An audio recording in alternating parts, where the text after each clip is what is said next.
Okay, for today we'll be reading the 5.9 patch note, and I'm here with Ashagon. Yo. Okay, so first of all, we have this new patch note 5.9, and Riot has introduced this new function which is called the new techno functionality. Could you explain this a little bit?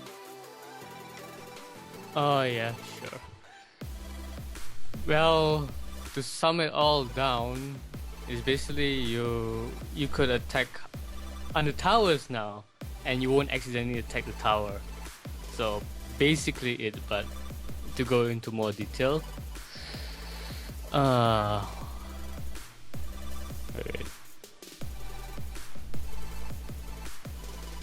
Basically Riot has added a new feature to the attack move. They've added an attack move called attack move on cursor. Okay, attack move on cursor. They will attempt to move the target nearest your cursor. What type of English is this? Move the target nearest your cursor if you target the ground near them. If no target is found, you will attack the nearest target as normal, or move to the targeted area if no targets are nearby at all. Alright, okay, that's okay. Cool. Okay, next on with the Ashe. So could you explain me what will happen to Ashe right now in this 5.9 meta? Okay, so basically the major changes to the goddamn newbie Ashe is that that the passive will now be your old Q before, and as you would know, it will slow them. So basically kiting will be much easier with Ashe, and she will be having a new ability for her Q. So her Q applies frost shot. Okay, I'll read it from first. Applying frost shot grants focus for 4 seconds, stacking up to 5 times.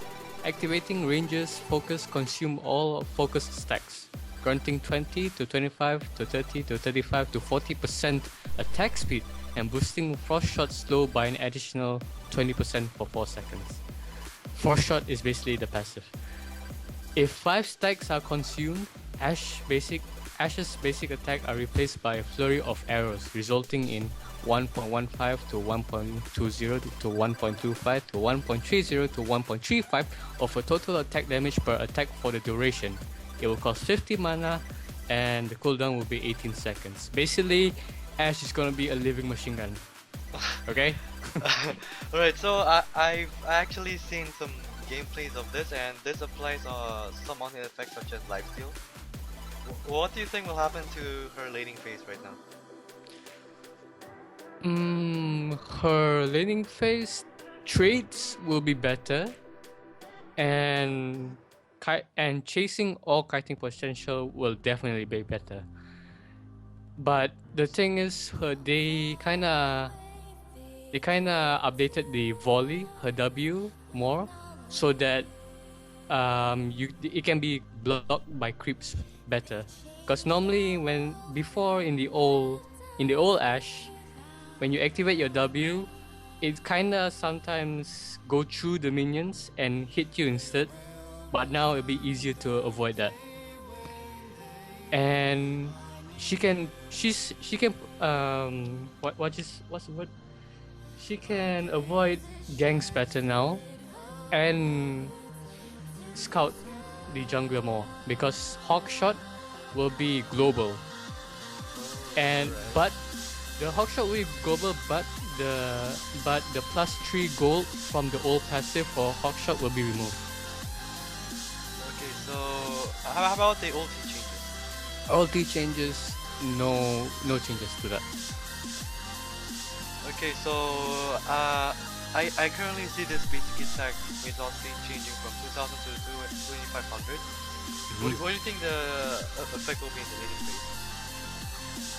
In the laning phase, seriously, not much change. I mean, all freaking ADCs are about the same, no matter what their freaking attack speed is. Alright, okay, moving on to Akali. Okay, so I see that her E cooldown is reduced and her AP ratio on E is increased. What do you think that this will affect the game? Like, how would this affect the game? Definitely faster assassinations, because with that ability power increased and the cooldowns decreased, um, immediate like insta kill Akali will be back in the game. Okay, So okay, yeah. moving on to Annie. Her attack range has been nerfed from 65 to 575. How would this affect the gameplay? Oh, well, the thing about Annie before is that if you go support Annie, her Frost Queen's claim passive, which is if you auto attack you get the gold. That was kind of like the main source of your gold. But now with this change, it'll be even riskier to auto attack, since Annie's auto attack is really slow, and now it's easier to get exchange in blows. Oh, so you mean like it's easier for the enemies to trade better now? Yeah, trade, yeah. Oh, okay. So we've known Hecarim to be a really strong top laner, and then now the mana cost has been increased gradually. What do you think this will happen to the top lane Hecarim? Okay, it won't really affect that much. It's just that more mana costs. I mean, any pro player or good player would know how to save their mana, so it won't really be that much of a effect. I see that now the Q damage is full damage on the monsters, so this would mean that Hecarim's Q will be more effective in the jungle. So do you think that Hecarim jungle will be back, or will it still be the Hecarim top lane? Maybe, but it might not be. Maybe I can just say maybe right now, because of the tank meta, and his kit doesn't really have that much CC for the tank meta. Like if you see Gregus, body slam, Q, the ultimate, that's really effective. And also with Sejuani, almost every ability has a CC in them, while Hecarim only has only 2 CC skills. So I don't think it'll be that efficient, in my opinion. Okay, moving on to Kalista. Her passive no longer gains bonus distance dashing backwards. So how I think that this would affect her laning phase, and it will affect in a really great impact because she cannot kite better, and she's really squishy early level. So what more effects do you think she would have in the team fights, or let's say 1v1s or pushing? Definitely 1v1s will be harder, especially if she's going against like a tank, because since she can't jump that far now, the tankers or the frontliners can catch up to her. So if for example, a Maokai, he can easily W now, meaning she will be locked down. More focus will be on her. She will, if the team is good, she will be annihilated from team fights immediately. Okay. So for Morgana, the damage has been reduced, the initial damage. What do you think this would happen to the laning phase? She won't do as much damage for support. She won't do as much damage when you land her combo, which is QW. And trades will be less than. Yeah, that's basically it. Okay, so for Nasus, why don't you do this one now? Sorry, what? Why don't you do this one now? Okay. For Nasus, the health bonus animation appears instantly, which is pretty damn nice for Nasus users, because this would really create the room for the player to outplay the enemies because the animation will be faster. So then they will be able to take more initial damage and to fight back. Okay, so for Nocturne, the damage has been increased. Okay, and the speed bonus towards scared targets are now correctly work. It now correctly works with allied heroes. Okay, so what do you think this would happen? Speed bonus for scared targets now correctly works at like heroes such as Hacker and Sunstart. That means that if the allied team has a Shaco or a Hackern, he can basically catch up to the opponent faster that way. I think they're trying to focus on catching up to Callista since she can just jump backwards more and more and more and more. Okay. Yeah, and that's basically it. Okay, so for Olaf, there's a big change. Yeah, there's a big change here. So it now grants 50% to 60% and 70% bonus movement speed towards enemy for 1 second. Even if it's for a second, what do you think will happen? I think he can catch up to the backline more. You know, because with the CC from frontliners and from and exhaust from freaking supports, he can just run through all that, land more Qs, land more E's, land more auto attacks. Okay, so this would be a really good change for all our players. Okay, so moving on. With Renekton change, it now grants 50 bonus range. And the self-stun on Empowered Cast would be 0.75 to 0.5 seconds. And the ulti fixed a bug where it could take up to 0.25 seconds to grant that bonus health.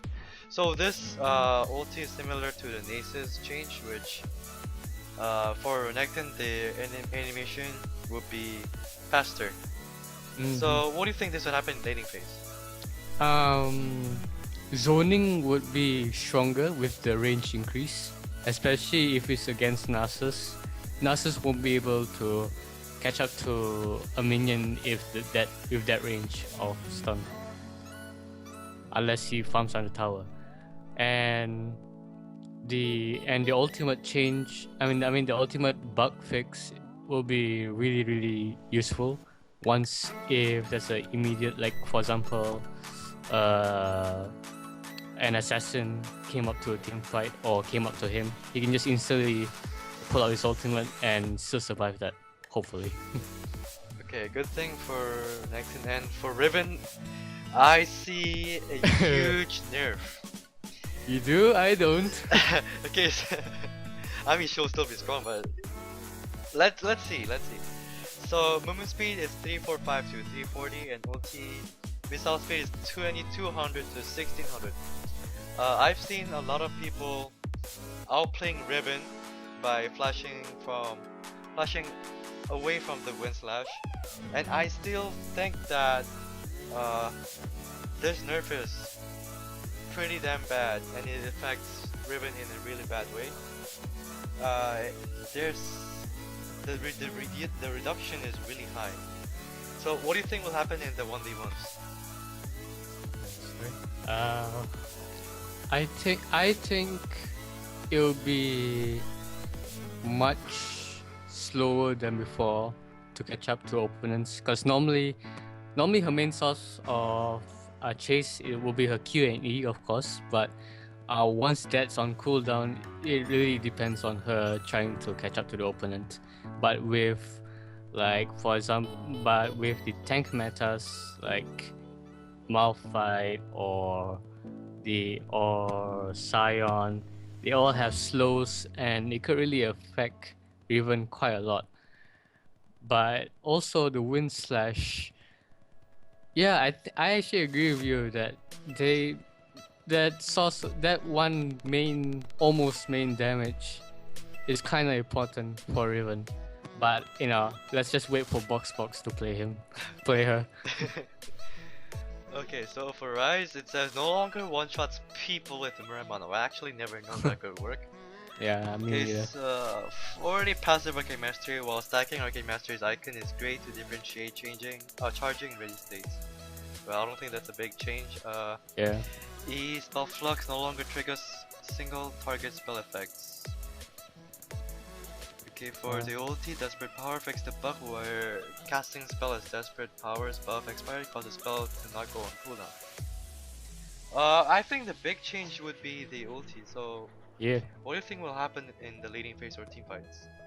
Fix a bug where casting a spell as Desperate Powers buff expired causes the spell to not go on cooldown.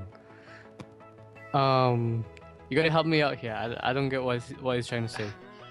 Okay, so in my opinion, I think that the spell's not going on cooldown is pretty damn broken because if a champion has a spell that doesn't go on cooldown the whole wow, time, okay, I get it now. Holy shoot. That is broken for a Rise. I mean, I've played Rise many times and this will be really broken. Just to insta Q and E someone in a team fight or just one-on-one is too much with this bug fix. okay, so Tristana. E does more damage per stack. Bonus damage per stack is 30% from 25%, and there's a new effect where the cast time is now reduced by attack speed. So, what do you think this would happen in laning phase? Definitely more damage to the enemy team, and also with this new cast time is now reduced by attack speed thing, she'll land more bombs, more explosive charges to enemies.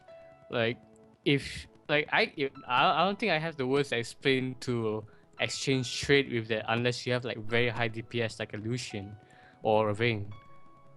Okay, so basically she would have a stronger laning phase, right? Yeah.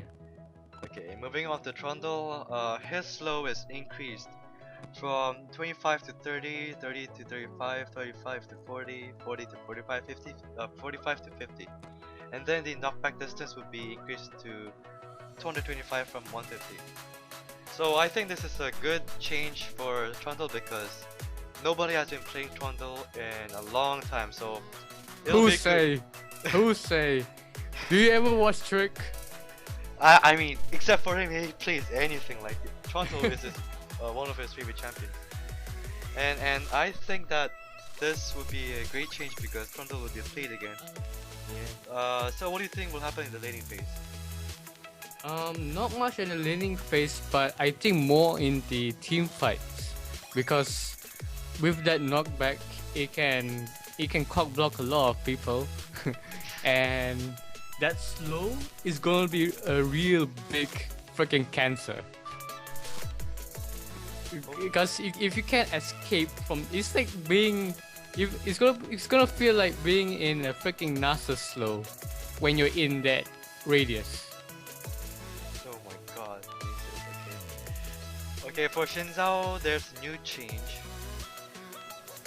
Now applies a 0.75 freaking second stun to knockback targets. Wow, that's a long freaking stun.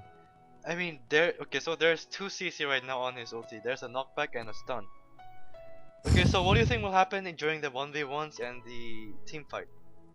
I think 1v1s, it'll be easier to trade against high DPS players because of that freaking stun. And in team fights, it can affect a big amount if they just gather up around there. And with a wombo combo with the mid laner or the top laner, it will be a huge effect. It's gonna one-shot team fights if they plan it correctly. Okay, so we all have been anticipating on this change. DZ change. DZ. Okay, so our mid laner W6 Shay wouldn't be happy about this. Now it has a 1 second cooldown before it can be reactivated to return to Death Mark Shadow. What do you think will happen in the changes, like 1v1s catching all opponents in team fights, or trying to split push? Combos would be more handicapped, and in team fights, if Zed is trying to make a quick escape with the ultimate or trying to make a big effect of damage with his Q and E, it's gonna be a devastate. It actually depends on the Z player actually, because it actually depends on the Z player if they are able to handle this 1 second cooldown. But if you have no option left to run away, that cooldown is gonna be the death of you. Okay. Death mark indeed. Okay, moving on to the Cinder Hulk. It doesn't do any more scaling damage every time you are in a combat. And there's a new effect where it does 100% damage to monsters. What do you think will happen in the 1v1s in the jungle? Let's say you were to counter gank them or counter jungle them. I think if counter jungling, you'll be faster because of this 100% bonus damage to monsters, which means like if you're a Nunu or and Ude or Gragas, you can clear out the wave really fast and immediately go out without leaving a single trace. Okay, that's good. Okay, for the skirmish saber changes, there is no more reduced incoming true damage from the challenge target, and challenging smite debuff duration is changed to 4 seconds. So, what do you think will happen to the 1v1s for champions that take this skirmish saber? I think, like for example, some Ys take skirmish saber. It would affect them a lot since that was the main feature to it. Meaning, you get the true damage, to the opponent you smited, but also getting that reduced incoming true damage. So from the challenge target. So if, for example, a Yi goes against Vayne, he will not definitely win against the Vayne because the true damage from Vayne is too much. Okay, so moving on to the dragon. The attack speed per second has been increased to 0.45 to 0.5, and the base damage is increased from 75 to 100. And the percentage damage dealt is unchanged. So what do you think will happen to the objective control? This would mean that if a team would want to go for a dragon, they will take less damage, but if only they have a high DPS. So an ADC would take less damage now from the dragon, and he can come back to lane or come back to a team fight still healthy with the amount of health that person has. Okay, so I see that there's a buff in dragon. So do you think that let's say a team wants to get dragon, do you think it will be easier for them or it will be harder? Like would they take it in a faster pace in this patch, or would it be slower? I actually taking it will still be just as fast as a normal team would go, but the risk is taking the damage from dragon and taking that 100 damage blow to them. Meaning the longer they stay in that dragon pit and taking the damage while trying to bait the enemy team, the more damage you take, and the more increased chances of getting counter objective. Okay, so for the Howling Abyss changes, the Aram. Nobody cares about that. Yeah, actually, nobody actually plays Aram. And the match history, it's just, nobody cares about that. Yeah, not much change. Yeah, not much change here also. So There's a bug fixes though at the bottom. Oh here? Yeah. Yeah. About bar Fixed and a bug where Bard was unable to self-cast W. Chromos are now selectable in Team Builder. VFX for Cassiopeia's R petrifying gaze has been adjusted to match the area effect. Ramus no longer goes in Aram space journey if he collides with another unit while dashing into his marked target while a Q powerball is active. It's an okay bug fix. Okay, so for the upcoming skins, the Samsung White skins that a lot of people have been anticipating for, and the Star Guardian Lux, and the Ace of Spades Azrael, King of Clubs Mordekaiser, Queen of Diamonds Syndra, Wildcard Shaco. So what do you think people will buy the most, the Samsung White skins or the other skins? I think if they want actually both, in my opinion, both look cool, but I think more would buy the Samsung Talent and Samsung Trash, and more would buy Star Guardian Lux. Okay, well, thank you for joining me today for reviewing the patch 5.9. Do you have anything to say to your viewers? Take a look at my channel. You know, it's not much though, but more videos to come. And if you like what I post for my content, please do subscribe. It would make me the happiest guy in the corner of the world, I guess. Okay, so could you explain briefly about your channel, like what you upload and what's your schedule on it? There's no schedule really. It's more on if I want to post or not. So it's a very casual channel, and what I normally post are games that a lot of people underestimate and would tend to ignore or just not look upon, and that these games should be played so that everyone could enjoy, you know. And I will be posting more gameplays of League content and some multiplayer content too when I play with friends. Okay, so I heard that you main support for Wolf 6, and do you plan to upload any guides on champions or any laning tips? Maybe, but more on gameplay content though. More on gameplay for supports. Mainly Trash. Okay, so for all of you Thresh players out there, go check his channel out, and all of you support players, go check his channel out because he's a really good support. Okay, so well, thank you guys for watching. Please make sure to subscribe to his channel, comment on his channel, and subscribe to my channel. Thank you guys. Later.